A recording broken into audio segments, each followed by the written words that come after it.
La grande nouvelle vient de tomber. Le Québec vient de prendre des mesures drastiques pour contrôler la croissance de l'immigration permanente.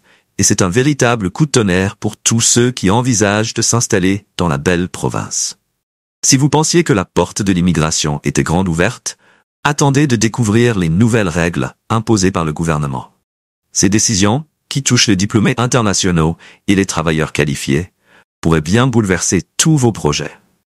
Regardez bien jusqu'à la fin de cette vidéo pour comprendre comment vous positionnez face à ces changements et tirer le meilleur parti de ce qui reste possible.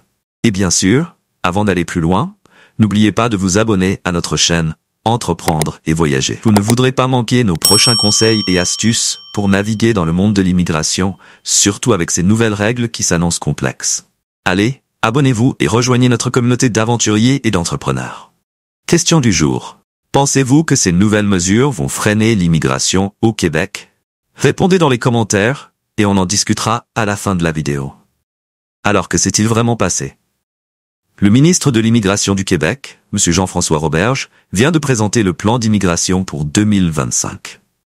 Ce plan, qui prévoit l'admission de 48 500 à 51 500 nouveaux arrivants, comprend aussi des mesures temporaires qui chamboulent complètement le paysage de l'immigration. Premièrement, le gouvernement suspend dès maintenant le volet diplômé du Québec du programme de l'expérience québécoise PEQ, et ce jusqu'au 30 juin 2025. En clair, les diplômés internationaux ne pourront plus soumettre de demande de sélection permanente pour s'installer durablement au Québec, sauf s'ils l'ont fait avant le 31 octobre. Petite anecdote, c'est un peu comme si le gouvernement leur disait « Désolé, la fête est finie, revenez l'an prochain ». Ce n'est pas tout. Le programme régulier des travailleurs qualifiés, PRTQ, ne fera plus d'invitation à présenter une demande de sélection permanente et il sera remplacé dès le 29 novembre par un nouveau programme, le programme de sélection des travailleurs qualifiés, PSTQ. Tous ceux qui ont déjà reçu une invitation dans le cadre du PRTQ pourront toujours déposer leur dossier, mais pour les autres, il faudra attendre que le gouvernement décide de rouvrir les portes. Après le 30 juin 2025, ou plus tôt. Vous vous demandez peut-être pourquoi toutes ces mesures. C'est simple. Le Québec fait face à une forte augmentation du nombre de résidents temporaires et souhaite limiter le nombre de personnes entrant en résidence permanente. Le but affiché est de mieux gérer la croissance démographique et les défis de francisation. Bon à savoir.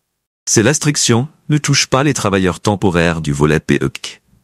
Ceux-ci peuvent encore demander leur sélection permanente. Un vrai coup de chance pour eux dans cette période de fermeture générale. Les employeurs, eux aussi, ont des questions. Beaucoup craignent que ces nouvelles règles n'affectent leur capacité à recruter des talents étrangers. Eh bien, bonne nouvelle. Les demandes de validation d'offres d'emploi validées, OEV, resteront valides pendant 18 mois.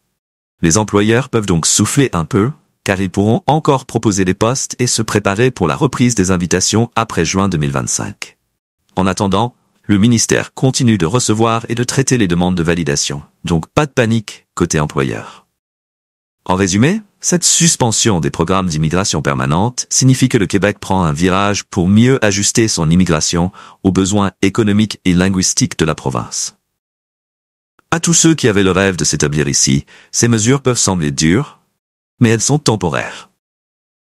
Le prochain plan pluriannuel, attendu pour 2026, pourrait bien apporter de nouvelles opportunités, notamment pour l'immigration temporaire, qui sera aussi revue dans le cadre de cette réorganisation. Et maintenant, la réponse à notre question du jour, oui, ces nouvelles mesures devraient freiner l'immigration permanente. Mais pour combien de temps? C'est ce que l'on découvrira l'an prochain. Retrouvez tous les liens dans la description pour plus de détails et n'oubliez pas de rester connecté pour ne rien manquer des prochaines étapes.